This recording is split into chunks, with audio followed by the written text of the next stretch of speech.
Kung lalabas ka and then makipagsuntukan ka, kaya ko man makipagsuntukan ba? Babae ako pero karatihin kita. Hala! Han! There's another one! Na ano ako guys, na natakot ako. Good morning, Philippines! Good morning guys! Good morning everything. Good morning sa lahat. Maghugas tayo nito para ano kay Tami. Magawa ako ng lemon juice para sa breakfast niya meron siyang juice. Hugasan ko lang siya kasi alam niyo na damihan natin para meron din sa akin. So anong niyo? Anong dinner niyo? Nakapagluto na ba kayo dyan? Ako dito kamahaw, breakfast, kayo dinner. Nabalita-balitaan ko na sobrang mahal ng mga ano dyan. Yung mga daing dried fish ba? Nabalitaan ko na ang mahal daw. Yung kapatid ko, tatlong maliit na isda, yung ganon. Ang mahal. 20. 20 ba? O dalawa ba yung 20? Ang mahal, grabe, sabi ko. Ang mahal ng ano. Yung daing ba yun? Hindi daing. Yung dried fish. Yung bulad. Ano tawag yung Tagalog, guys? Mga pangmayaman na pala yung ano, dried fish dyan, no? Pangmayaman na di ay. Pasensya na kayo, guys. Nakagigising ko lang kasi. I'm just gonna make juice, okay? Yes. And then I'll make breakfast. Sakit talaga yung likod, guys. Sabi ko sa kanya, mag-stop na siyang magtrabaho. Kasi ano, yung likod niya talaga sakit. Naawa ako guys kasi nga yung likod niya nga asan yung kutsilyo ang likod niya ba nag-alala ako kasi matagal na yung ganyan yung likod niya. Orange po ito guys, itlog mo na orange, ito po yun. Ito po yun siya, ang itlog daw. Nagbibinta kasi siya ng orange at itlog. So, sinasabi niya, ang itlog ni Manoy, orange. Itlog Manoy, orange. And then, lagyan ko to siya konti ng ano, konting tubig para hindi siya pure talaga. Kasi matamis siya sobra kapag hindi nilagyan ng konting tubig or ice. Para siya yung mag-ano ng ginaw, ganun. Hindi, continue tayo sa mataas na presyo. Yung ano daw dyan, yung mga gulay. Pero hindi ako makapaniwala guys, yung dried fish na ang mahal. Mas mabuti pa nga yung karne. I think mas mabuti pa yung karne bilhin. Kaya mura-mura pa kunti. Mahal pa rin pero, you know, kaysa mga gulay at sa mga dried fish, iwan ko pa. Hi guys, ito na yung ano guys, look, dalawang glass ng orange. Ilagay ko na siya sa refrigerator para naman maginaw. Hi guys, aalis po tayo guys, and so yun, aalis ako. Iiwan ko muna si Mr. Hindi maganda yung pakiramdam niya. Tignan nyo naman ito.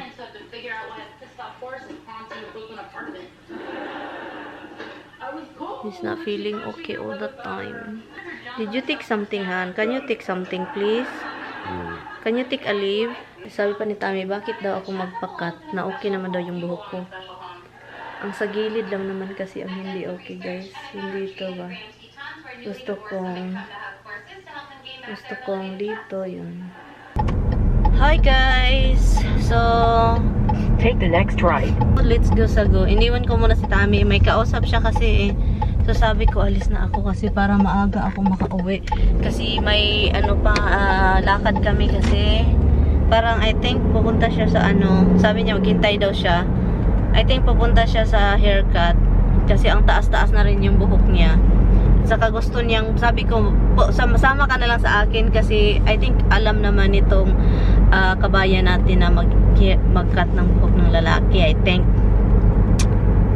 sabi niya, doon na lang daw siya sa ano, yun talagang pinupuntahan niya palagi. Dito sa lugar na ito ba, nakakatakot. Kasi doon sa area na yan, sa Broadway, may lalaki, paano siya ng mga sasakyan ba, parang naghanap ng away. So ngayon, umalis siya. And then, nakita niya ako, bumalik siya. naghanap ng away pa rin. Parang ginano niya ba ako? Hindi ko tinitignan, pero kinausap niya ako ba doon sa harapan talaga ng sasakyan ko, and then nagluwa siya, parang ganun ba sa harap ng sasakyan ko. Hindi ko pa rin tinignan yung action lang niya, yung parang inanuhan ko, tinitignan ko. Sabi ko, sus, Ginoo ko, itong mga taong to, mga lalaki ha, lalaki isa. So itong lalaki ito, kaya ko to ba kung lalabas ako? Pero nakakatakot kasi yung neighborhood na dito talaga. Kung lalabas ka and then makipagsuntukan ka, kaya ko man makipagsuntukan ba? Babae ako pero karatihin kita. Sanay pa naman ako sa karate. So, sa naisip ko, naghanap ito ng away. So, kung talagang gagalawin niya yung sasakyan ko, sisirain niya. Kasi na stoplight kami, stoplight. Turn ako, so sobrang natagalan kami. Dami kami tumitingin nga yung mga sasakyan, iba. Sabi ko, pag galawin lang niya sasakyan, sirain lang niya yung sasakyan ko talaga, lalabasin ko talaga siya. May pulis man guys, so okay lang, may pulis sa gilid ko. So sabi ko, okay, mapulis, alam naman ng pulis, naghanap ito ba, siya yung una. Guys, hindi ako takot guys. Kasi kasagara dito, yung mga siga-siga dito sa mga masasamang lugar, walang alam yan sa karate guys. Shorty ako, pero tignan natin, hindi ako nagmamaano guys, marunong, pero talagang sanay ako suntukan, mga kapatid ko lalaki. Oh, ay basura pala. Ay. Wala na mga dahon mostly itong mga kahoy. Yun, wala nang mostly mga dahon. Nakapalarki. Ayun. Hindi pa. Yun, dito tayo sa Boquerrain. Maganda talaga yung parang mga kakahoy-kahoy ba, orange na. Pero yung iba nahuhulog na talaga yung iba. Turn right onto US 9 West. Saan ako mag-turn? Hi guys! So, yun, ipakita ko sa inyo yung buhok ko guys. Look, maganda yung si Jury talaga, magupit ba? Maganda siyang magupit. Ang gupit, parang layer lang dito look, sa gilid. So, which is really good. Maganda siyang magupit. So, at saka niya guys, in-iron.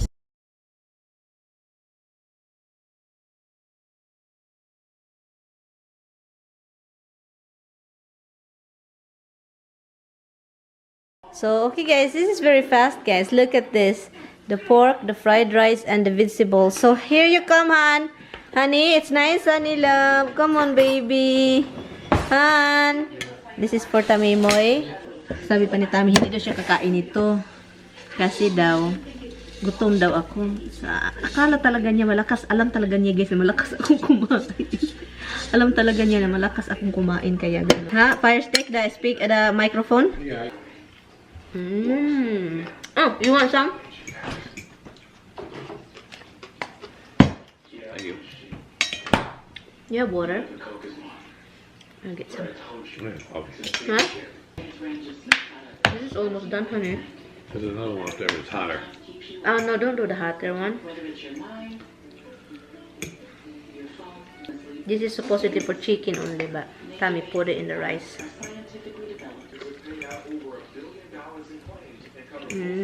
Wow, it's good and spicy, hon.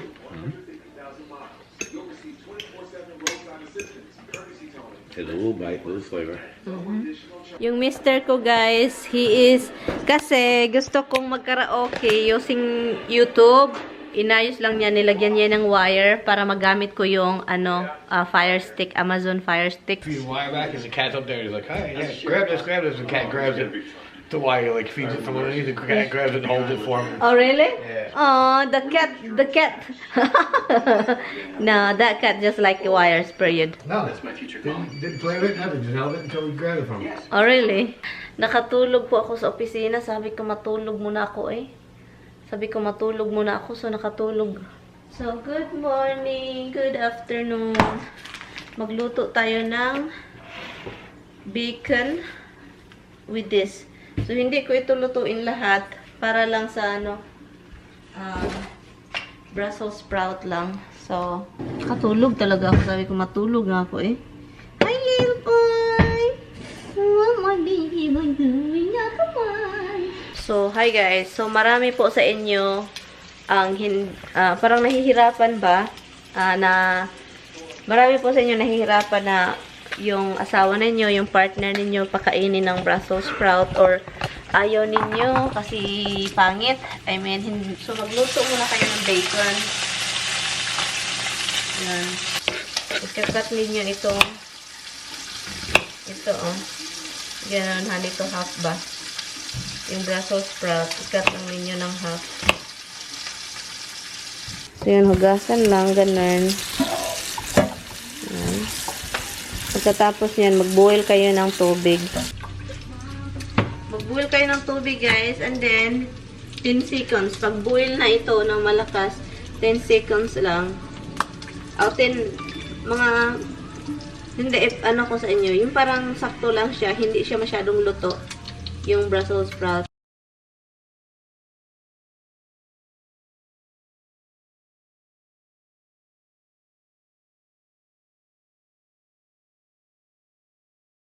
Yun guys, nag-boil na siya. So, ilagay ko lang siya dito, itong Brussels sprout. Ilagay dyan. And, dahil konti lang itong Brussels sprout na niluluto natin, usually kapag maramihan siya, ilagay natin siya sa malaking bowl, and then tubig, and then ice. Ano siya, para hindi siya, kasi habang mainit kasi siya, kahit hindi na siya nakaluto dito sa tubig na mainit, dahan-dahan pa rin siyang maluluto. So yun, tapos na yan. Pakita ko sa inyo guys ha, para makita ninyo. Lako. Lako, ganyan. Yan.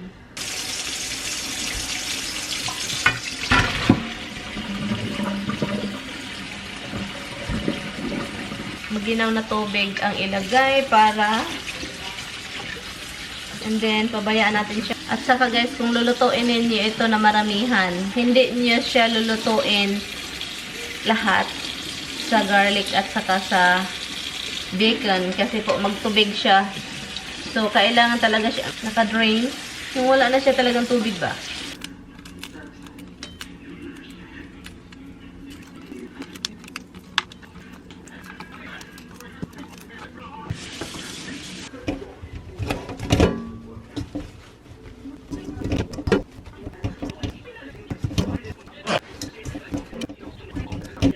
Ito guys, lagyan ko lang siya ng oil konti.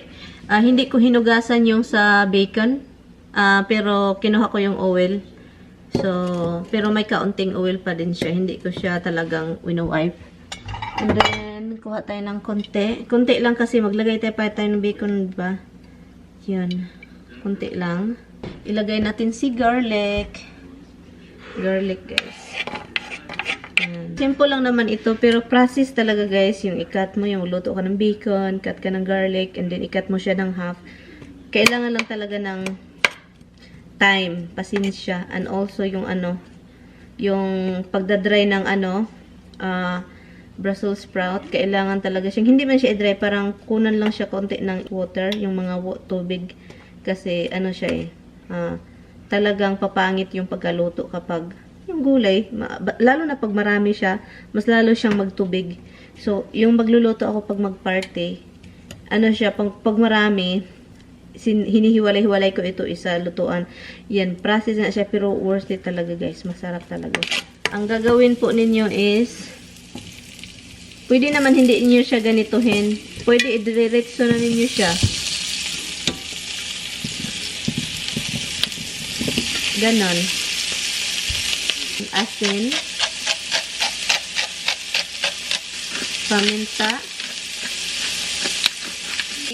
bacon. Yan. Okay, so, wag lang niyo siyang i-mix muna. Okay. Dahan-dahan na siyang nag-brown, so i-mix niyo na siya para yung flavor ng bacon dyan, look. So, yun siya, guys, look. Kita niyo guys, may na-brown na yung iba. Yun yung masarap. Yung mga na ganyan, na-brown. Yung mga masarap yan. Kasi nag-brown siya.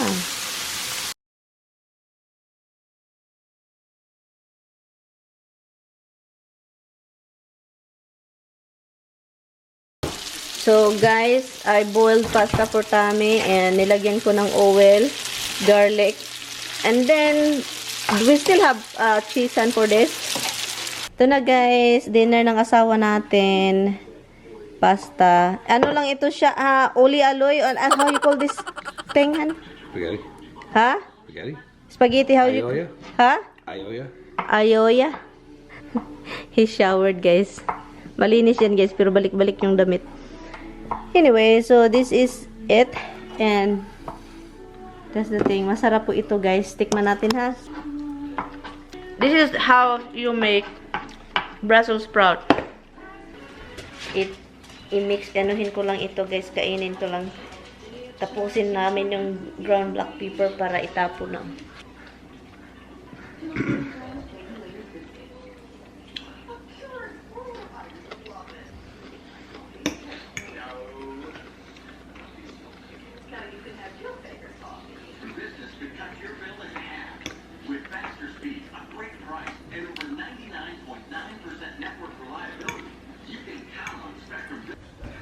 I'm not doing it.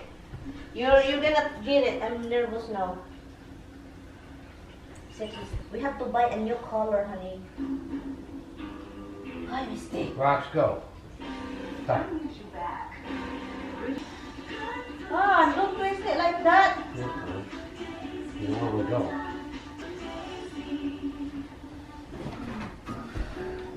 Oh my God, guys. Luckily, I touched Misty. That's what he's been wanting to do like this. I don't even know how you get it out. Because I said, Misty, you need help. So I help her, scratching her body. Come on. Let Mama check you. Come on. Let Mama check you again. Kailangan, guys, kapag may text, kailangan, that's the first time ever na nagkaroon ng text yung alaga ko. Hala! Han! There's another one! What is wrong with you? Rock, you're next. Okay? So Misty's got two. You gotta have some too then. There's one later. What were you doing, Rock? I need to cut the grass tomorrow. Did you get it ahead? Huh? Looks like. Did you get the head? Yeah, looks like it. Looks like it. Yeah, Like, she's crawling around, get all the legs and head and everything. So. now I have to check you piece every corner, Misty. I want you to order today, or I will order it because you won't do it. Because this has been forever here that we don't replace. You're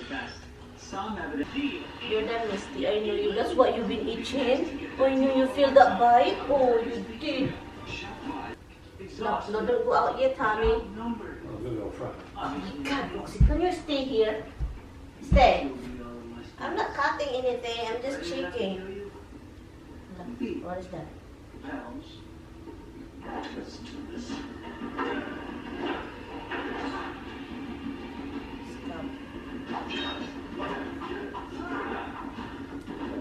No, I have to check on you because you have a long hair. Check your butt area.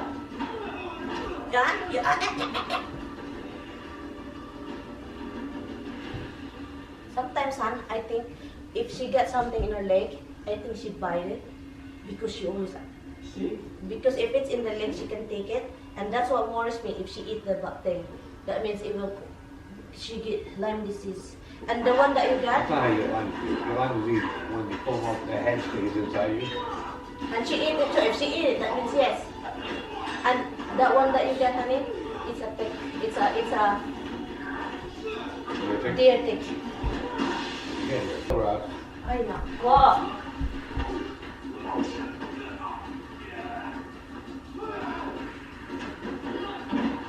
That's the first time that I saw ticks on my pets and first time ever. As in, dalawa pa talaga kay Misty. Nakakaloka, guys. So, I need to order another color because yung color nila is pampatay ng ticks at saka mga ibang bugs magpunta sa katawan nila. So, very old na. I think 1.5 year. Supposedly, every 6 months, we replace. Mama have to order. Because, my God, can you imagine Misty have a tiki-tiki? Anyway, guys, I'm going to end the vlog. Thank you guys so much for watching. Natakot ako. So, ngayon guys, i-end na natin itong vlog. So, hindi ako makapaniwala talaga guys na si Misty ng text. Buti na lang, sabi pa ni Tami, buti na lang, daw. Yung pumunta kami ng vet na sobrang mahal. Pinag-anuhan daw sila ng, ang in-injection daw sa kanila is rabies at saka ticks, Lyme disease injection. Para hindi sila magka-Lyme disease kung maanuhan man sila, mayroon man silang tick bites. Anyway guys, we're gonna end the vlog. I'm going to end the vlog. Pasensya na hindi niyo masyadong nakikita yung asawa ko kasi hindi talaga. Iwan ko na lang. Anyway guys, thank you guys so much for watching. See you tomorrow. Bye.